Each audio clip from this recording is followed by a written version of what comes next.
기도합니다. 낮아지고 비천에 처하고 하나님의 은혜 아니면은 바랄 수 없는 그런 모든 자들을 위해서 기도합니다. 하나님 낫게 하시고 기적을 일으켜 주시고 우리가 약할 때 하나님의 능력이 더욱 온전하게 드러날 수 있도록 하나님 더욱 힘써 역사해 주세요. 감사드리며 예수님 이름으로 기도합니다. 아멘.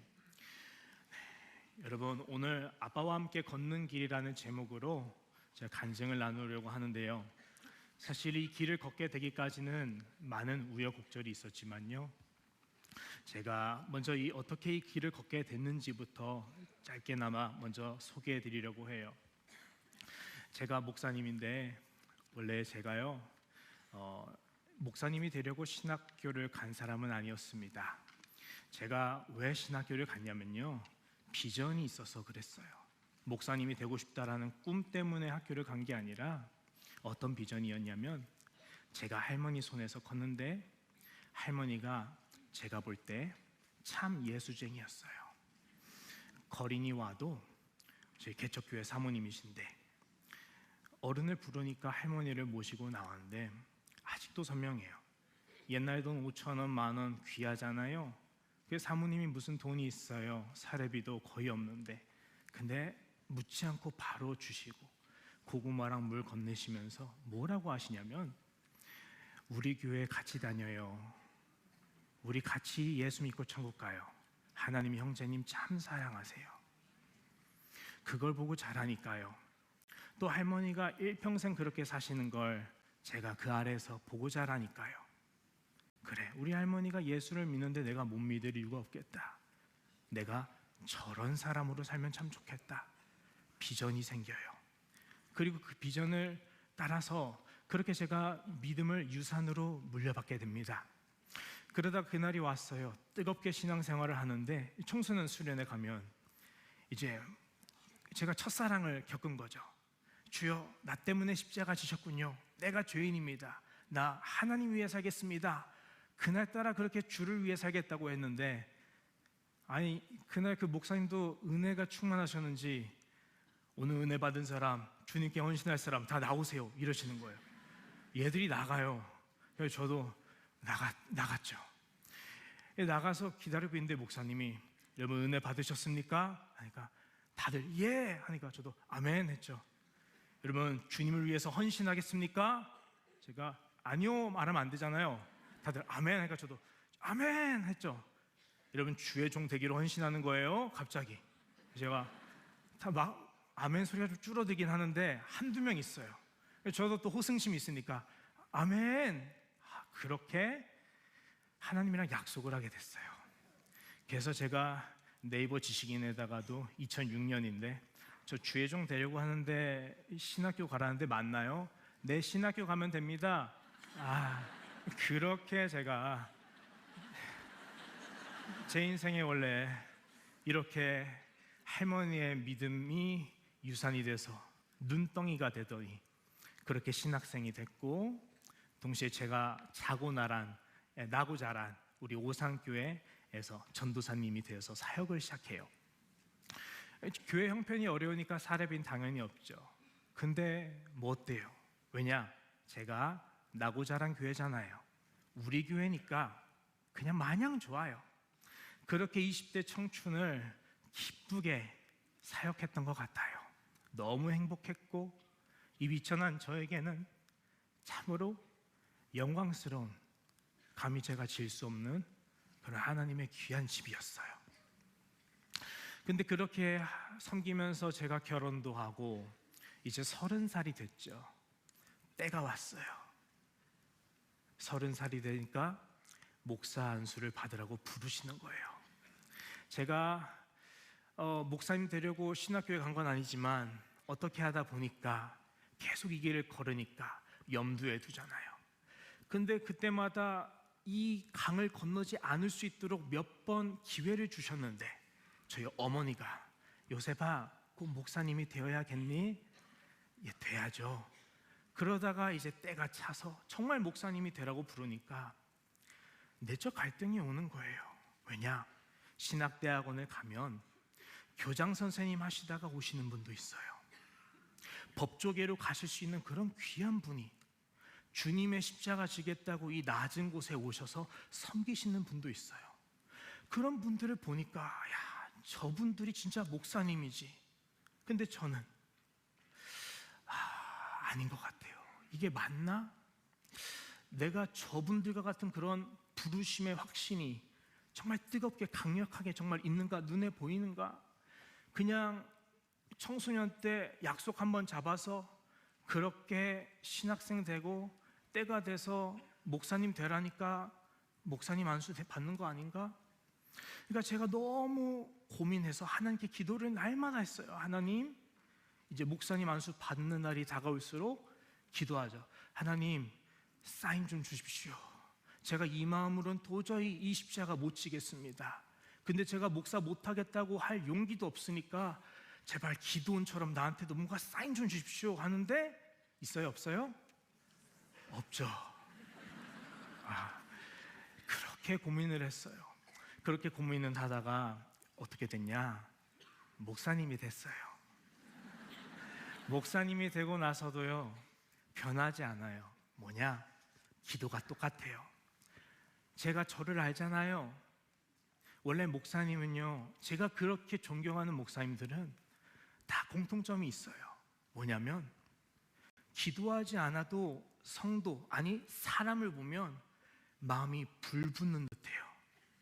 주님이 저 사람 사랑하시는 게 내가 사무쳐서 내가 못 견뎌서 나 주님의 뜻대로 복음 전하겠다고 나서는 분이 진짜 목사님이시더라고요. 근데 제가 그렇게 살고 싶잖아요. 그런데 제 안에 사실은 그런 주님의 선한 마음이 부족하니까 늘 기도하는 거예요. 주님 마음 달라고. 우리 오산교회 뜨겁게 사랑하는 마음 주세요. 우리 옥산, 제가 사는 곳이 옥산인데 우리 옥산 뜨겁게 사랑하게 해주세요. 내가 우리 할머니만큼만은 못해도 어떤 사람을 보면 주님처럼 외모로 판단하지 않는 그런 주님 마음 달라고 늘 그렇게 기도해서 그렇게 마음을 주셔야만 섬길 수 있는, 제가 이렇게 사랑이 부족하고 무정하고 부족한 그런 사람이었어요. 그런 부족한 제가 목사가 되니까 당연히 힘들어요. 제가 목사가 되고 나서 1년 동안은 너무너무 후회의 연속이었어요. 뭐라고 후회했냐? 우리 교회 보면 성도님들 저렇게 훌륭하고 나같이 부족한 사람 설교도 아멘으로 화답하시고 목사인 저보다 더 교회 가꾸시는 분들인데, 아니 우리 교회 좋은 목사님이 계셨더라면 이 사람들 더 사랑 많이 받고 더 위로받고 더 풍성해지고 우리 교회 더 부흥하고 그랬을 텐데 내가 우리 교회 발목 잡는구나. 늘 그렇게 자책하는데 이게 얼마나 힘들었는지 괴로웠는지 제가 결국 몸에 병이 나서 화장실에서 피를 한 바가지 쏟고 저혈압 쇼크로 쓰러졌어요. 그렇게 119 실려가서 2달 동안 중환자실에 입원하고 이듬해엔 수술까지 하고 지금도 난치병으로 계속 추적 관찰을 하고 있어요. 그렇게 괴로웠던 날들이었는데 하나님께서 참 감사하게도 저를 불쌍히 여기셨던 것 같아요. 그 모든 괴로움과 아픔을 다 덮으시고도 남을 만큼 저에게 정말 소중한, 너무나도 고마운 그런 선물을 주셨어요. 그게 바로 제가 제 생명보다 소중하게 여기는 제 딸 사랑이가 태어났어요. 제가 아빠가 되고 나서 너무 기쁘잖아요. 제가 그 말씀을 그 이상으로 알게 된 것 같아요. 왜 내 이웃을 내 몸같이 사랑하라고 하시죠? 제가 이게 저희 아내한테는 됩니다. 그런데요, 우리 딸한테는 그 이상이 돼요. 사랑아, 넌 어쩜 이렇게 예쁘니? 너라면 내 간쓸게 다 줘도 모자라겠다. 너무 사랑스럽고 아이를 키우면 키울수록 어때요? 더 사랑이 깊어지잖아요. 부모님 마음인 거 이제 부모가 되니까 그 마음을 알겠더라고요.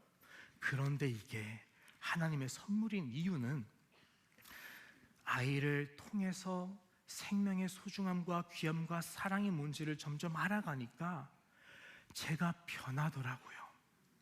놀랐어요. 교회를 가니까 물론 여전히 우리 식구고 제 할머니 같은 권사님, 이모 같은 집사님이니까 늘 가까이 사랑하지만, 아니, 너무 사랑스러운 거예요. 너무 귀하고 어쩜 그렇게 귀하고 소중한지 모르겠는 거예요. 그러니까 이제 기도가 어때요? 바뀌어지죠. 주님 마음 달라고 한 다음에 성도님들을 위해서 구했다면 이제는 모든 시간을 그냥 기도하는 거예요. 하나님, 이번 주에 누구누구 집사님 조금 어두워 보이는데 하나님 신경 쓰여요. 하나님 위로해 주시고 하나님 만져주세요. 하나님 누구누구 지금 좀 잘 돼야 될 것 같아요. 좀 잘 좀 되게 해주세요. 하나님 누가 기도 제목이 있는데요. 하나님 꼭 좀 들어주세요. 이제 그 사람의 일이 남의 일이 아니라 내 얘기처럼 그렇게 제가 목회가 따뜻해지고 기뻐지니까 너무 행복한 거 있죠. 하나님께서요 그렇게 이 무정하고 사랑 없는 저에게 사랑이를 통해서 이름 그대로 사랑이 무엇인지를 많이 알려주셨습니다. 그렇게 제가 감사하고 따뜻한 목회와 가정생활을 하게 되었어요. 그렇게 시간이 흐르다가 사랑이가 2돌쯤 됐을 때 그 일이 저희 집에 일어났어요. 그 이야기를 잠시 영상으로 소개해 드리려고 합니다.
참 사랑스럽죠?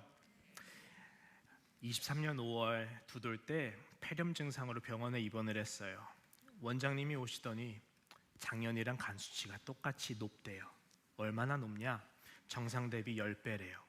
그러니까 정밀 검사 빨리 받으래요. 쎄한 마음에 빨리 병원 가서 정밀 검사 받았죠. 결과날 처음으로 이렇게 말해요. 사랑의 부모님, 근육 수치가 많이 높네요. 근육병인 것 같습니다. 유전자 검사하셔야 합니다.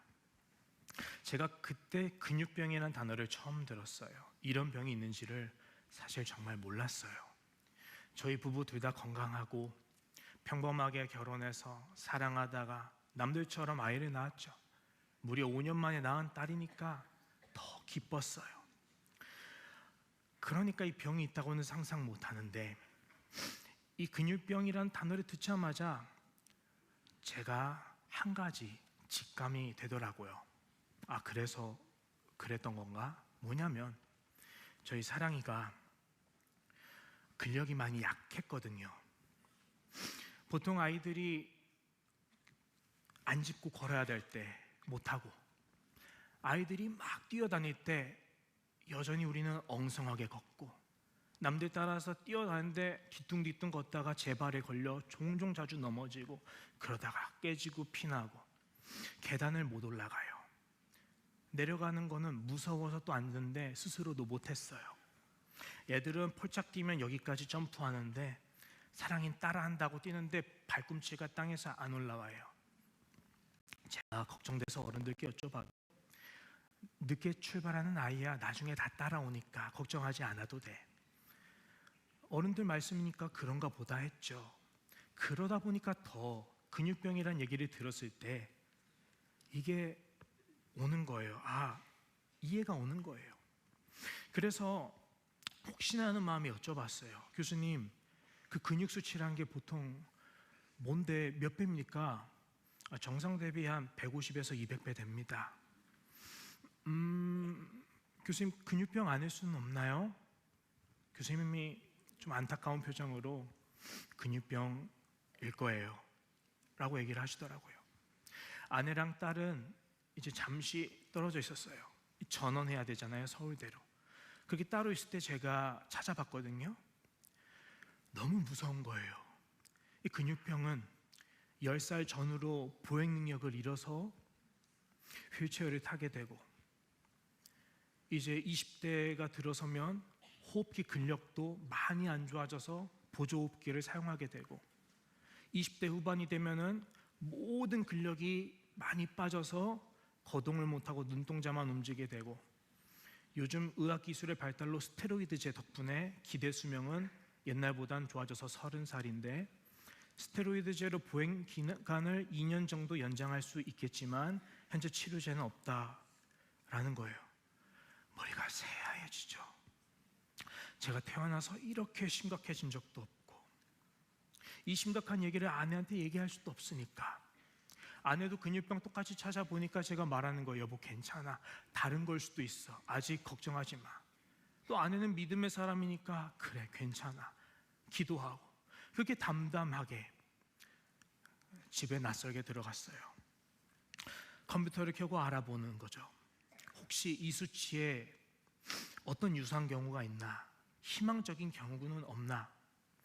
이 느린마을이라는 이제 저희 모든 희귀질환 환우 엄마들, 부모님들이 다 가입한 카페가 있는데 아무리 뒤져봐도 유사한 경우가 안 보여요. 그러니까 우리나라로는 안 되니까 구글로 외국 걸 찾아보죠. 영어로 몇 가지 있어요. 그런데 어느 하나 쉬운 게 없어요. 치료제가 없거나 있어도 좀 그렇거나 예후가 다 안 좋고. 제가 이날에 처음으로 태어나서 절박해졌습니다. 제가 원래 절박함을 모르는 사람이에요. 좀 많이 강해요. 어릴 때 태권도장 가면 뭐가 있어요? 하면 된다, 할 수 있다. 저만 아는 것 같은데, 그걸로 제가 이 정신으로 뭔가 해내야 되면은 열심히 해서 해내는 그런 강인한 사람이에요. 또 저는 낙천적인 사람이에요. 많이 낙천적이에요. 그래서 불안한 것도 별로 없어요. 어느 정도냐면, 저희가 여행을 가잖아요. 저희 아내가 천상 야곱이에요. 안전하고 편안한 걸 좋아해요. 근데 우리 부부는 반대잖아요. 제가 에서예요. 야곱이 꽃이잖아요. 팥죽 한 그릇에 장자권 맞바꾸자고. 에서가 바꾸면 안 되잖아요. 바꾸잖아요. 근데 저는 그 마음을 잘 알아요. 저도 첫째고 무사태평한 사람이니까, 강한. 근데 에서처럼 제가 그렇게 강하고 교만한 사람이 제가 감당할 수 없는 이 사건, 마치 에서가 울고 불고 매달려도 축복이 내게서 떠난 걸 알았을 때 맛볼 그 절망감을 저는 이때 맛본 거예요. 그러다 보니까 제가 할 수 있는 게 뭐예요? 내게서 떠났어요. 의사도 못 돕는데요.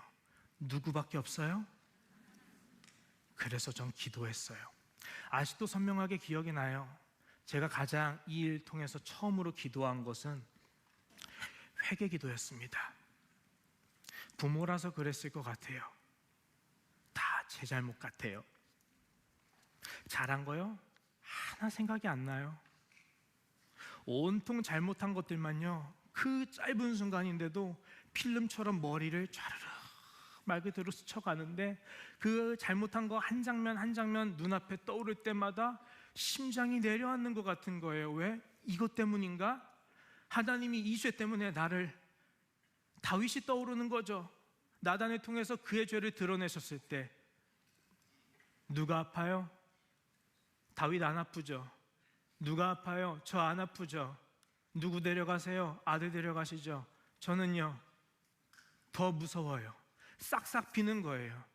하나님, 내가 죄인이라고, 내가 다 시인한다고, 내가 사명감 없이 목회해서 죄송하다고, 내가 어릴 적 그런 죄들을 져서 죄송하다고, 내가 결혼하고 나서 교회를 위해서 살았다 해도 여전히 내 중심은 주의 교회가 아니라 내 가정이어서 내가 정말 사꾼이었다고 죄송하다고 싹싹 비는 건데, 원망을 할 수 있나요? 원망할 생각이 들다가도 무서워서 못하죠. 왜요? 혹시 하나님이 기적을 지금이라도 베풀어 주셔서 우리 딸 살려주신다고 하는데, 내가 그때 말 한번, 혀 한번 잘못 눌려서 하나님 마음 돌이키시면 어떻게 해요?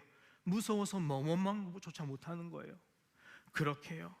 피가 마르는 심정으로 매일 간청하는 거예요. 뭐라고요? 내 근육 대신 가져가 주세요. 제가 평생 누워서 눈동자 굴려도 좋아요. 내 생명 지금 가져가셔도 좋아요. 근데 얘는요, 하나님 태어난 것밖에 죄가 없잖아요. 제발 살려주시면 안 돼요? 하나님 이거 꾸미면 안 돼요? 하나님 제발 도와주세요. 그렇게 사람이 말 그대로 여름 가뭄에 그냥 마른 고목처럼 늘 어디를 찌르는지 눈물이 나오는 것처럼 걸어도 울고 누워도 울고, 맨날 누굴 보냐? 아이들 보죠. 아이들 보면 부러워요. 아니 쟤는 어떻게 부모님 손을 안 잡고 뛰어다니지? 신기해요. 그리고 다른 세상 같아요. 늘 똑같은 거리, 우리 동네, 우리 집 가는 길이고 늘 우리가 걷는 길이었는데, 어제만 해도 몰랐는데 지금 왜 이렇게 낯설고 기이한지 모르겠어요. 하나님께 기도하는 거죠. 그렇게 매일 피가 마르게 살다가 제가 매일 가정 예배를 드리는데, 제가 회개하다 못해서 이렇게 결국 고백하게 됩니다. 뭐라고 하느냐? 여보, 사랑해 엄마, 우리 일 왜 왔을까? 내가 근데 생각이 났어. 이 일 없었다면 우리 지옥 갔을 거야. 아내는 놀라죠. 근데 제가 이어서 말을 하죠. 우리 엘리 제사장이었어. 주님 위해서 헌신했던 거 나 아무것도 떠오르지 않더라. 우리 목회자답지 못했잖아. 우리 가정이 우선이었잖아. 엘리 제사장처럼 우리 위해서 살았잖아. 하나님 다 하셨잖아. 이렇게 우리가 이 땅에서 적절하게 목회하고 적절하게 살다가 엘리 꼴 나서 지옥 가면 우리 나중에 천국에서 못 만나는데, 그런데 여보, 하나님이 우리 너무 사랑하시다 봐. 우리 그동안 돌이킬 수 있는 기회 몇 번 주셨는데 안 돌아갔잖아. 근데 그대로 우리 지옥길이니까 하나님 우리 가족 셋 다 천국에서 만나게 하시려고. 지금은 힘들어도, 잠시 잠깐 고난당해도 마지막 마지노선으로 사랑이 통해서 말씀하시는 것 같아. 우리 회개하고 하나님께 돌아가야 돼. 우리 목회자 돼야 돼. 여러분, 그런데요, 그렇게 멸망의 길에서 하나님이 벗어나게 해주셨는데요, 우리가 고난당하기 전에는 참 그릇 행했어요. 사꾼이었어요. 근데 고난당하고 나니까 우리가 멸망길에서 벗어나는 유익을 주시고 생명길로 인도하시는 율례들을 배우게 하시더라고요. 그리고 나서 새롭게 새 삶을 시작하는데 어떤 마음으로 시작하냐? 이제 하나님, 우리가 하나님 앞에서 한 번이라도 불의하게 살지 아니할 테니까 우리 사랑이 고쳐주세요 하고 날마다 머리에 죄를 뒤집어쓰는 심정으로 살기 시작해요. 하나님을 경외하게 된 거예요. 우리가 하나님의 심판이 얼마나 무서운지 알았습니다. 우리 인생이 하나님이 한번 후하면 속절없이 무너질 수 있는 모래 위에 집과 같다는 것을 알았어요. 이런 불순종 덩어리고 하나님 앞에서 무익하기조차 못하고 오히려 유해하기만 한 벌레보다 못한 우리인데, 아직 엘리처럼 우리를 멸망시키지 않으셨네, 우리 살아있네, 감사하고 근데 이 이상으로 우리에게 사랑이를 태어나게 해주셨네. 여전히 얘 살아있네. 아이고 숨을 쉬네. 여전히 걷네. 눈이 있네. 우리를 보고 웃네. 엄마 아빠라고 말할 수 있는 입이 있네. 아이고 하나님, 우리는 그럴 자격조차 없는 죄인 중 괴수보다 못한 놈들인데 감사해요. 그렇게 감사하는 거예요. 그러니까 하나님은 사랑이시니까 괜찮아라는 이런 망령된 마음이 싹 사라지고, 하나님은 사랑이시지만 동시에 하나님은 경외받으시기에 마땅하신 지존자이심을 고백하면서, 그렇게 욥이 매일 아침마다 자녀들을 위해서 기도한 것처럼 아침 저녁으로 기도하는 거예요. 밤마다 성실하심으로 우리의 숨을 붙들어 주신 하나님 찬양합니다. 밤에 잘 때면 오늘 하루를 신실하게 지켜주시고 평안히 눕게 해주시고 여전히 우리 함께 살게 해주신 하나님 감사합니다. 그렇게 하나님께 경외하게 되니까 하나님에 대해서 감사가 깊어지고 사랑도 깊어지는데, 저희가 그토록 집이 크고 당연히 쌤 몰랐는데 모든 힘이 약해지고 이렇게 비전에 처하게 되고 나니까 우리가 뭘 보느냐? 아니, 하나님이 이렇게 크신 분이었어? 이 작은 호흡 하나 신경 쓰지 못했는데, 아니 하나님의 손이 아니면 붙들 수 있는 게 아무것도 없었어. 우리 지난 인생을 돌이켜보니까 하나님의 은혜 하나 아닌 것이 없었어. 아, 하나님의 사랑이 이렇게 크구나. 하나님의 강하심이 이렇게 크구나.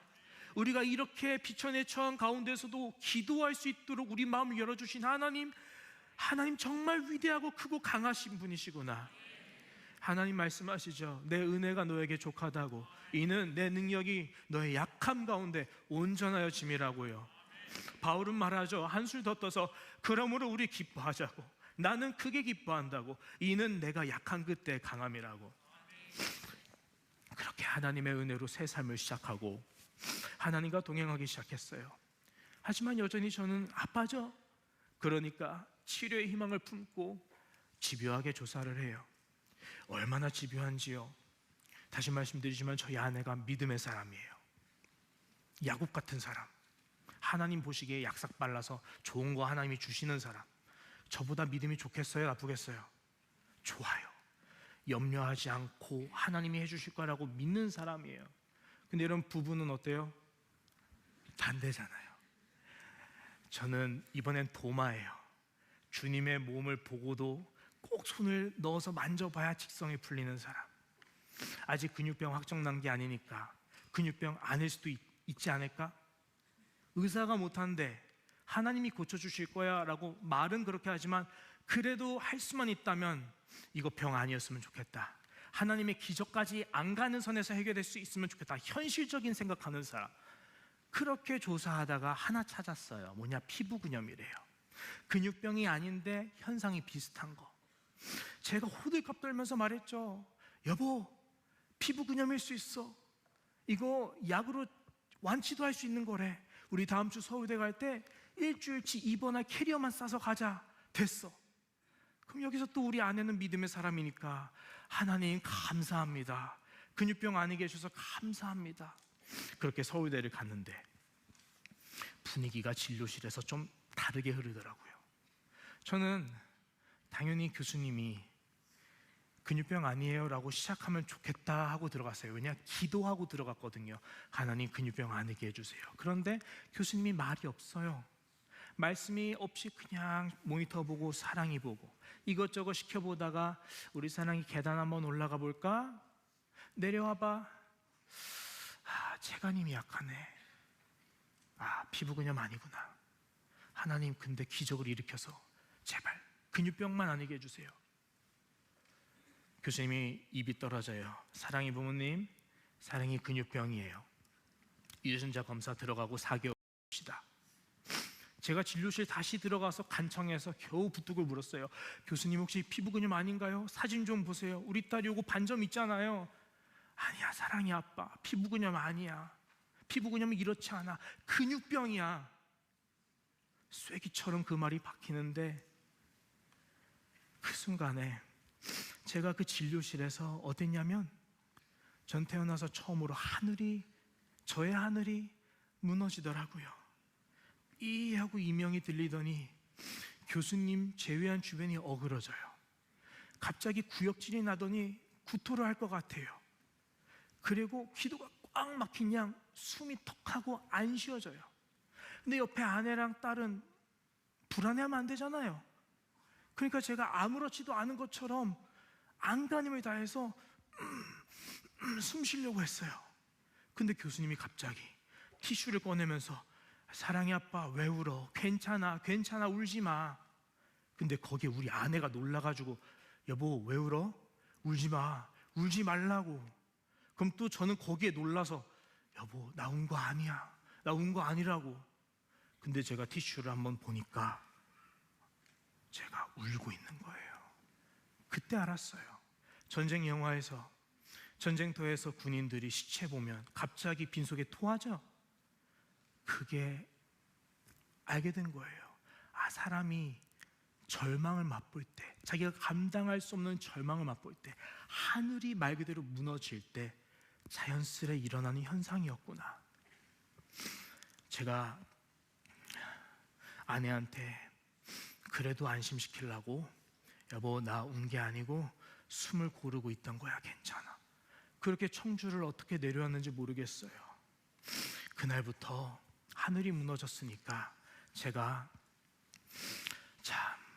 다시 마른 고목처럼 살기 시작해요. 하루 종일 음식이 안 들어가니까 토해요. 밤낮 멍하니 있어요. 그냥 먼 산 보는 거예요. 사랑의 어린이집 하면 안방에 들어가서 침대에 이렇게 하고 누워요. 가슴이 구멍이 뚫린 것 같아서 그냥 소망이 안 느껴지고, 그런 마음에 항상 나오는 건 뭐냐? 또 뭐예요? 기도죠. 근데 이번 기도는 좀 다르죠? 근육병 맞대요. 그럼 근육병 아니게 해주세요 대신 뭘 기도해요? 하나님 고쳐주세요. 하나님 우리 사랑이 살려주세요. 하나님 저 치료 방법 좀 열어주세요. 하나님 저요 버티림 주세요. 제가 아니면 사랑이 지킬 사람이 없어요. 그렇게 기도를 하면서 정신을 차려요. 그리고 다시 조사에 들어가죠. 여자 근육병 관련 데이터들을 다 긁어 모으고 비교 분석하고 온 세계 박사들이랑 연구회사들이랑 대학 교수들에게 문의를 해요. 국제 통화를 끊어서 전화도 해요. 약속을 잡기도 해요. 뭘 물어봐요? 우리 딸 이런 것들이 의심되는데 이 근육병일 수 있나요? 저 근육병일 수 있나요? 여자 임상 안 되는 것 같은데 왜 안 되나요? 임상 안 되면 시중에 나올 때 되나요? 다 하나하나 꼬리에 꼬리를 물고 다 그렇게 집요하게 물었어요. 그렇게 학원에 일을 하니까 학원에서 퇴근하고 한 뭉치 치료제 관련 서류를 들고 집에 들어가는데 사랑이는 자고 있고 아내가 스마트폰을 하고 있는 거예요. 뭐 보지? 하는데 아내가 들썩들썩 거려요. 울고 있더라고요. 스마트폰을 보니까 근육병 찾고 있어요. 아내가 믿음의 사람으로서 하나님 믿고 염려하지 않으려고 그동안 참아왔는데 그날 불안했나 봐요. 근데 찾았는데 그날 아내가 무너지더라고요. 조금 아내를 위로하다가 그래도 가정예배 드려야 되잖아요. 가정예배를 드렸어요. 가정예배를 드리다가 갑자기 아내가 조용히 울면서 고백을 해요. 회개였어요. 뭐냐? 사랑의 아빠, 내 죄 때문인 것 같아. 아내는 이제 자기 때문이라고. 쭉 들어보니까 이래요. 내가 목회를 위해 근육을 써야 했어. 근데 내가 우리 교회를 위해서 근육을 쓰지 않아서 내 근육 쓸모없다고 하나님이 너 쓸모없는 근육 필요 없으면 다시 데려가겠다고. 그래서 우리 사랑이 근육 가져가신 것 같아. 아니야 여보, 하나님 그런 분 아니야. 여보 아니야, 내 말 들어봐. 근데 내가 여기서 또 이 마음이 들어. 하나님이 우리에게 이 마음 주시는 것 같아. 우리는 사랑이 한 사람으로 인해서 가슴이 찢어질 듯 아프잖아. 근데 우리 하나님 그동안 우리 교회 식구들 죽지 말라고, 너 하나님의 사람아 살아있으라고, 내가 너가 돌아오길 바란다고 얼마나 가슴을 찢으며 애타고 기다리셨을까? 하나님은 우리는 한 사람만으로도 이렇게 애타는데 하나님은 오죽하셨을까? 사람들이 눈이 없어 하나님 음성 듣지 못하니까 우리한테 하나님 아버지 마음 대신 좀 전해달라고 우리 오산교회 목사로 세우셨는데 우리가 그걸 몰랐네. 우리 이제 회개하고 이렇게 해도 그 음성이, 저는 그 음성에 아멘하고 저도 이렇게 화답했어요. 하나님, 우리 사꾼이었습니다. 우리 무늬만 목사였습니다. 우리가 회개합니다. 우리가 악한 종이었습니다. 우리가 당신의 마음 너무 몰랐습니다. 그러나 주여 오늘 아내 입술을 통해서 알게 하심 감사합니다. 이제 알았으니 이 마음 가지고 남은 평생 진짜 목사 되겠습니다. 그렇게 기도를 했어요. 욥이 그랬잖아요. 내가 주께 대하여 귀로 듣기만 하였사오나 이제는 내가 눈으로 주를 배움나이다라고요. 저희가 이 사건을 통해서 비로소 눈으로 무엇을 보냐? 하나님 아버지의 그 한 영혼을 향해서 애탄 심정의 마음을 처음 뼈저리게 느끼게 된 거예요. 그러면서 우리가 이런 걸 알고 계셨죠. 이걸 알게 되었죠. 하나님이 왜 졸지도 주무시지도 못하셨을까? 아니하신 게 아니라 못하셨구나. 우리 때문에. 예수님이 왜 그 십자가 지셨을까? 지실 수밖에 없었구나. 나도 사랑이 살릴 수만 있다면 내 생명 얼마든지 100번 1000번이고 내어줄 수 있는데 주님 오죽하셨을까? 그래서 십자가 지셨구나. 그 하나님 아버지의 절실함과 일하심을 점점 보게 되니까 놀랍게도요, 방금 전까지 저희 부부를 사로잡던 두려움이 조금씩 사그라지고 평안이 오기 시작해요. 왜요? 하나님의 절실하심이 뭐로 느껴져요?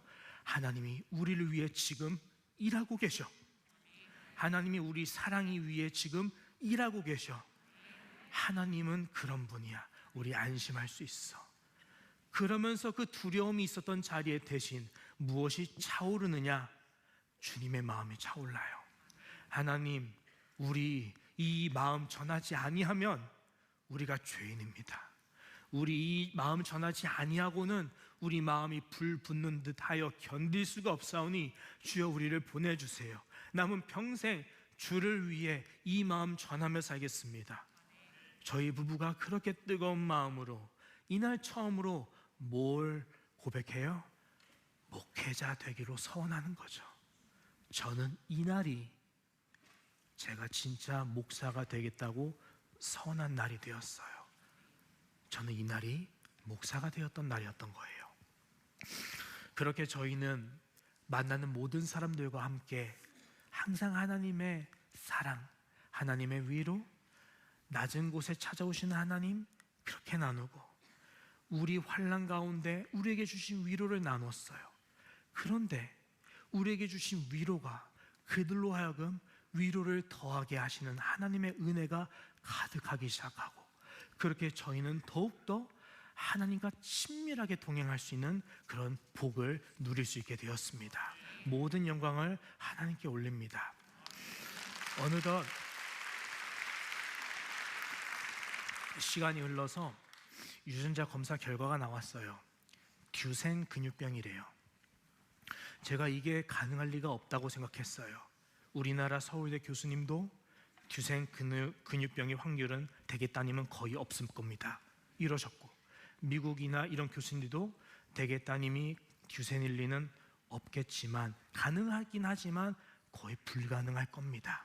그렇다고 희망을 놓지 마세요. 이러셨어요. 그런데 듀센 근육병이래요. 여하튼 저는 이제 뭐에 집중해요? 이 병에 집중해요. 온 세계 치료제 회사들에게 더 집요하게 매달렸어요. 그리고 그 모든 집요한 가운데 나온 결론이 하나 있었는데 뭐냐? 모든 치료제는 다 어디에 있다? 미국에 있어요. 제가 어디로 가야 될까요? 딸을 살리기 위해서 태평양을 건너야 돼요. 아내한테 말했어요. 여보, 우리 미국 가야 돼. 준비하자. 아내가 고맙게 순종하더라고요. 제가 미국 가기 위한 준비를 했는데, 미국 가려면 3가지 방법이 있었어요. 하나, 치료 목적의 관광비자. 치료비 없잖아요. 46억인데 못하죠? 안 돼요. 치료 비자는 못하겠어요. 그리고 2번째, 목사님으로 초빙받아서 가는 거, 종교 비자. 제가 이력서에 뭐가 있겠어요? 오산교회 전도사, 오산교회 목사. 이게 끝이에요. 2009년부터 최근까지 끝이에요. 그래도 일말의 희망을 가지고 새벽마다 미국 교회에 전화했어요. 국제통화로. 저 아무개 목사이고 어디 교단이고 이러한데요, 저 미국에서 목회하고 싶은데 혹시 가능할까요? 답변이 뭐예요? 죄송합니다. 저희는 미국에 계신 현지 목사님들을 우선으로 하고 있습니다. 목사님 죄송합니다. 참 어렵죠. 이것도 무산돼요. 나머지 제가 떠오르는 하나는 뭐냐? 네, 유학생으로 가는 학생 비자예요. 감사하게도 신학교에 합격을 했어요. 이제 가면 돼요. 단 비자가 돼야 돼요. 근데 알아보니까 학생 비자가 쉬워요, 어려워요? 너무 어려워요. 근데 신학교 비자는 더 어려워요. 다 떨어지는 그런 분위기래요. 제가 너무 무서워서 기도하면서 그 비자 준비하는 3개월 동안 정말 피가 마르듯이 하나님께 기도하는 마음으로 기도하고 준비했어요. 그렇게 광화문 세종대왕 앞을 지나가고 그 전날에 숙소에서 묵고 그 새벽 일찍 일어나서 기도부터 했죠. 하나님, 느헤미야의 하나님, 술관원장 되게 하신 하나님, 한 사람 마음을 감화시켜 주시면 좋겠습니다. 영사의 마음을 감화시켜 주세요. 미국 길 열어주세요. 사랑이 치료하게 해주세요. 아멘. 우리 아내가 또 평안하대요. 좋아, 믿음의 사람이 당신이 평안하면 이거 응답 받은 거야. 그렇게 자신만만하게 가서 인터뷰를 했죠. 분위기가 좋아요. 다 물으시는데 술술술 자신감 있게 말하니까 영사님도 오케이 야 이제 됐다, 우리 갈 수 있겠다. 근데 이제 모든 질문 끝에 하나 더 물어보셨어요. 뭐냐? 목사님이라고 했죠? 성도님 몇 명 계세요? 이거 왜 물어볼까요? 한국에 돌아올 걸 입증해야 되는데 뭐로 입증할 수 있어요? 돌아올 거리가 있어야죠. 그게 뭐예요? 저에겐 안정적인 곳이 있냐예요. 여러분, 교회가 어떻게 해야 안정적이죠? 주의 이름으로 2-3사람 모이면 안정적이잖아요. 제가 뭐라고 대답할까요? 25명이요. 갑자기 영사님 표정이 확 굳더니 뭔가 용기를 찾아서 주면서 Not today, 오늘 안 됩니다. 제가 반박도 못하죠. 하늘이 샛노래졌어요. 새벽부터 피곤한 딸이 물어요. 아빠, 우리 이제 미국 가? 사랑하니? 우리 다음에 가자. 그날 하늘이 2번째 무너지더라고요. 하루 종일 또 구토하고 하루 종일 누워있고 자책하는 거예요. 사랑아, 미안하다고. 내가 25명이라고 말해서 너 미국 못 간다고. 아니, 그 전에 내가 이력이 없어서 내가 내세울 게 없는 그런 무익한 사람이라서 사랑이야, 아빠가 너 못 데려간다. 아빠가 못나서 정말 미안하다. 제가 그날 처음으로 하나님께 역정냈거든요. 하나님, 왜 그러시냐고. 좀 한 사람인데 그것 좀 안 되냐고. 제가 뭘 불이하게 말했냐고. 정직하게 25명이란 말하는데 왜 하나님? 그렇다고 불경제로도 잡혀갈까봐 대놓고 하나님 계신 거 맞냐고 이 말도 못하고 그렇게 한참 하염없이 울다가요, 그날도 또 가정예배 드려야 되죠. 가정예배 드리는데 찬양으로 시작하거든요. 그날 또 하필 제가 찬양 선곡하는 날이에요. 입에서 찬양이 안 떨어져요. 아무것도 두려워하지 말라. 도저히 못 부르겠어요. 그렇게 한참 뜸들이다가 결국 이 찬양 불렀어요. 주님여 이 손을 꼭 잡고 가소서. 약하고 피곤한 이 몸은 폭풍 흑암속 해치사 빛으로 손잡고 날 인도하소서. 인생이 힘들고 고난이 겹칠 때 예수여 날 도와 주소서.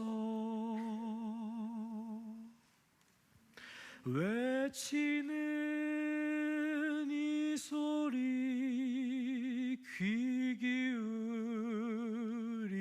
기울이시사 손잡고 날 인도하소서. 하나님 어떡합니까? 제가 다 계획하고 지난 반년 동안 모든 걸 바쳐서 공들인 거 다 물거품 됐어요. 이제 미국 길 막혔어요. 나 때문에 우리 딸 못 고친대요. 제가 할 수 있는 거 다 했거든요. 근데 할 수 있는 거 하나님이 다 어그러뜨셨어요. 이제 제가 할 수 있는 게 하나도 없어요. 하나 있네요. 하나님 염려하는 것밖에 남은 게 없네요. 하나님 근데요 저 마지막 할 수 있는 거 하나 해볼게요. 염려하는 거 안 해볼게요.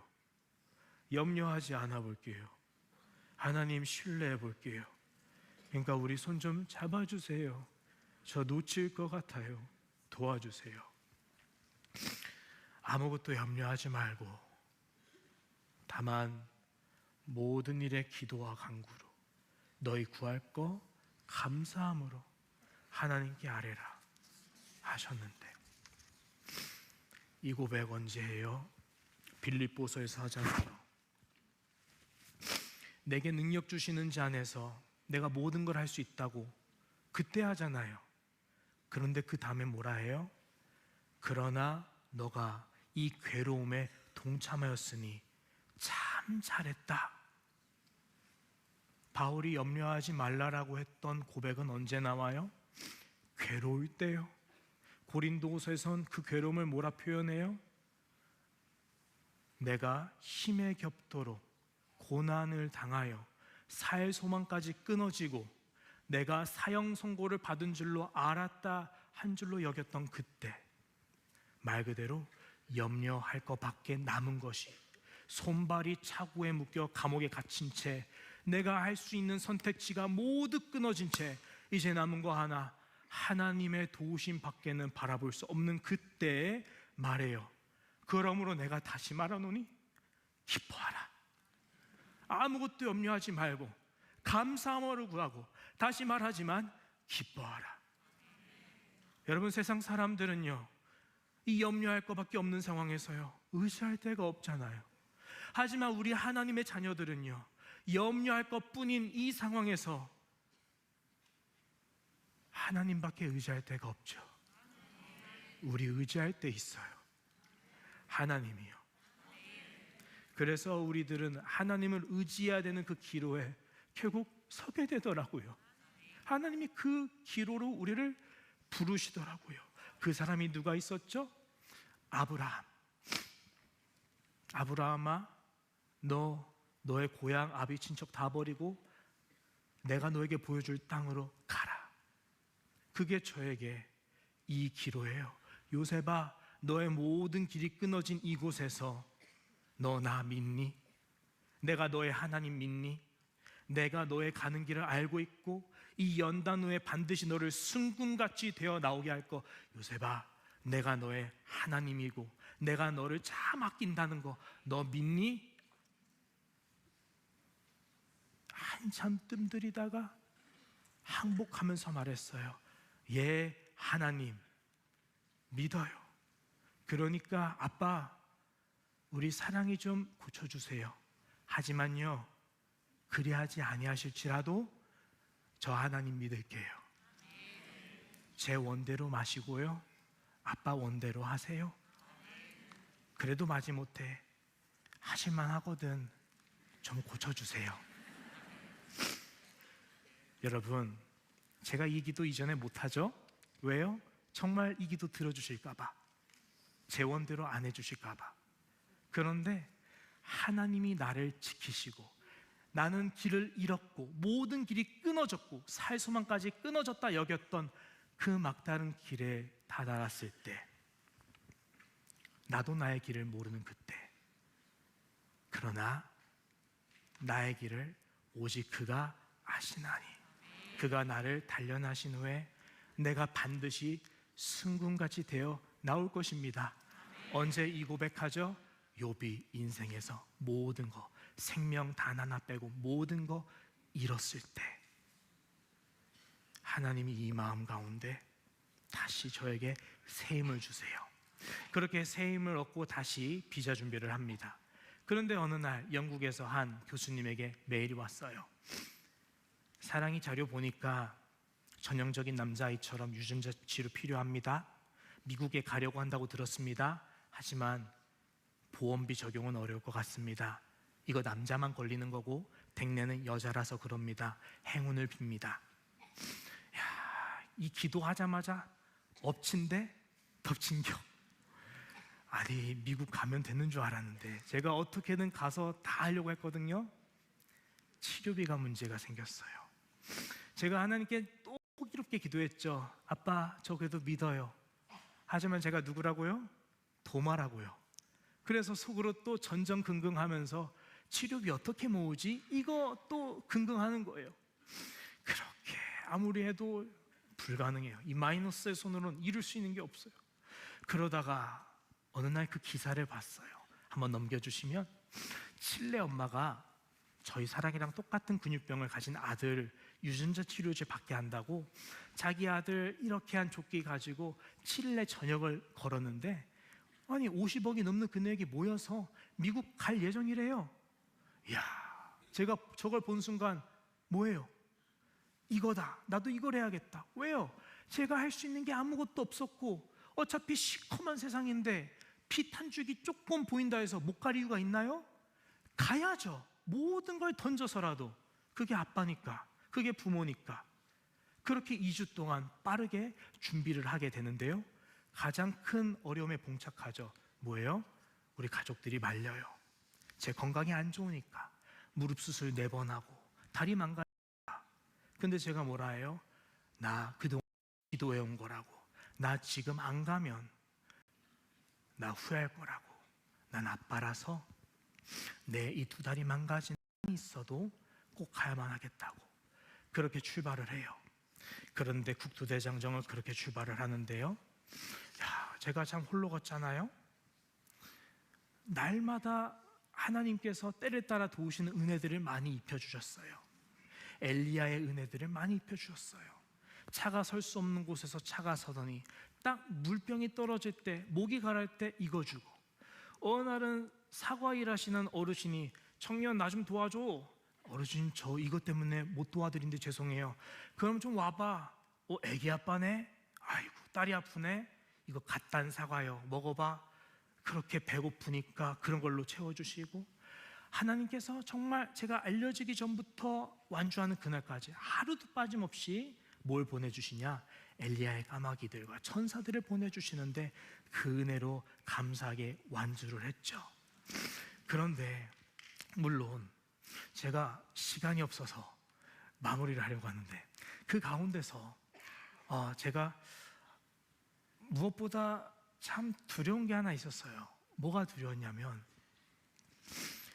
이제 하루가 지나가면 지나갈수록, 원래 국토대장정을 하면 야 이제 완주다, 내가 이제 완주했어 이거잖아요. 저는 반대예요. 내일이 두려워요. 왜? 아니 아직 이제 1만 명의 기적 1억 원이 모였는데 벌써 절반밖에 안 남았네. 하나님 어떡해요? 하나님 어떡해요? 좀 도와줘 봐요. 그렇게 전전긍긍하다가 어느 날 제가 거하는 청주에 온고 그 다음날에 친구한테, 서울 사는 친구한테 전화가 와요. 야 요셉아, 너 뉴스 나왔어. 그래서 제가, 너 서울이잖아, 청주 뉴스 아니었어? 야 서울 뉴스요. 그래가지고 아 서울 뉴스였어? 전 제가 혼자 걷는 줄 알았어요. 아니더라고요. 하나님은 그런 식으로도 저를 채워주셨지만 제가 모르는 곳에서 사랑의 기적을 위해서 함께 걷는 믿음의 동역자를 세워주셨어요. 참 고마운 분들의 덕분으로 저희의 사연이 그렇게 알려지게 되고, 그렇게 하나씩 하나씩 작은 빛들이 모이더니 큰 빛이 되어서 제가 대장정에 도착할 때는 참 감사하게도 13억 7천억이 모여서 사랑의 열매 2관을 전해가고, 오늘까지 감사하게도 24억 8천만 원이 모여서 이관할 수 있었어요. 정말 모든 국민분들의 은혜와 사랑이 있었지만 그 가운데 그 한 사람, 영사 한 사람 마음 감화시켜 달라고 했던 제 기도를 하나님은 이때 하나님의 타이밍에 이런 식으로 이루어 주셨고, 오늘도 여전히 저희들로 하여금 용기를 내어 새 힘으로 이 길을 걸어갈 수 있도록 이 여정 가운데 함께하고 계세요. 여러분,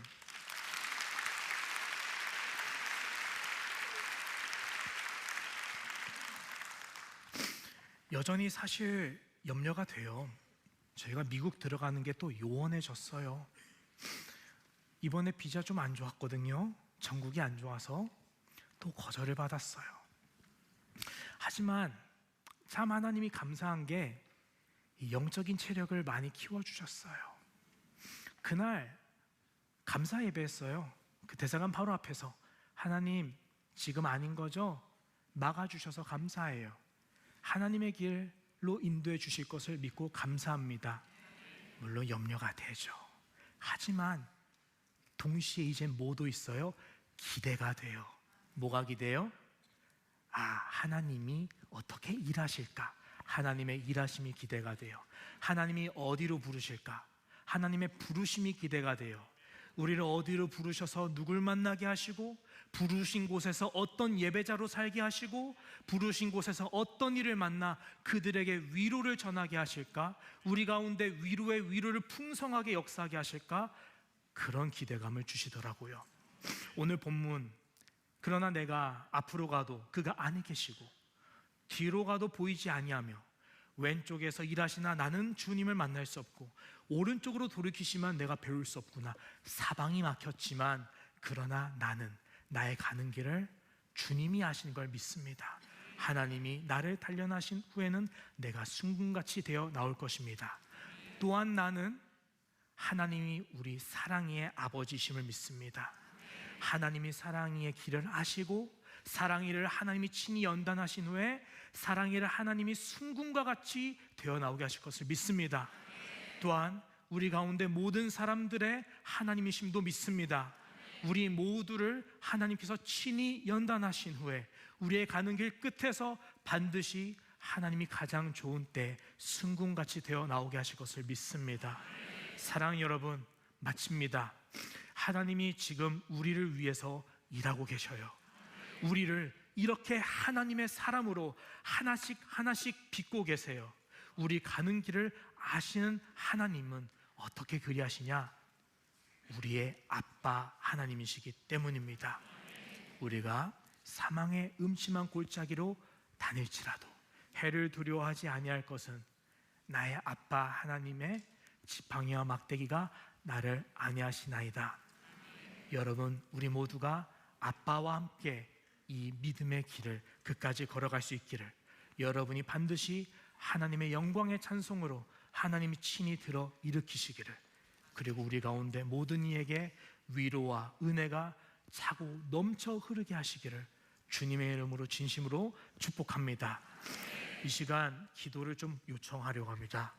첫 번째는 우리 이웃, 우리 교회, 우리 주변의 모든 사람 가운데 또는 우리 가정 가운데, 나의 삶 가운데 하나님의 손길이 필요한 자들이 있지요. 환난 당한 자가 있지요. 로아처럼 기도가 필요한 사람이 있어요. 울고 있는 자가 있고, 사방이 막혀 하나님의 음성조차 들리지 않아 하갈처럼 슬피 흐느껴 우는 사람들이 있어요. 하나님, 내가 가서 저와 함께 그 십자가 나눠지게 해달라고 기도하기 원합니다. 두 번째는 우리나라에 근육병 환우들이 많아요. 하늘이 날마다 무너지는 사람들이 많아요. 우리 아이는 오늘이 가장 강해요. 그러니까 내일은 난 몰라요. 하루하루 살아요 하면서 하나님 기적 일으켜 주세요. 울고 있는 수많은 환우와 부모님들이 많아요. 하나님 그들의 이웃 되어 주세요. 하나님 그들의 아빠 되어 주세요. 하나님 친히 그들의 십자가 하나님께서 대신 져 주세요. 그들에게 평안함 주시고 그들을 고쳐 주세요. 기도해 주시기 바랍니다. 그리고 부디 바라건대요, 사랑이 치료를 위해서 기도해 주시면 감사하겠습니다. 치료의 길 열어주시기를, 하나님이 친히 사랑이 치료해 주시기를 함께 이 시간 기도해 주시기를 부탁드립니다. 기도하겠습니다. 하나님 감사합니다. 하나님 아버지의 마음 우리 가운데 차고 넘치기 원합니다. 우리 가운데 하나님 울고 있는 자가 있습니다. 우리 가운데 내일의 소망이 없이 울면서 하루하루 흐느끼며 주님 도와주세요, 아빠 도와주세요, 그렇게 하갈의 심정을 울부짖는 자들이 있습니다.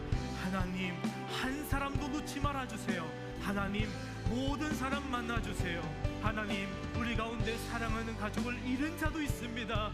무엇이 그의 마음을 위로하겠습니까? 무엇이 욕처럼 모든 것을 잃은 저들의 마음을 위로하겠습니까?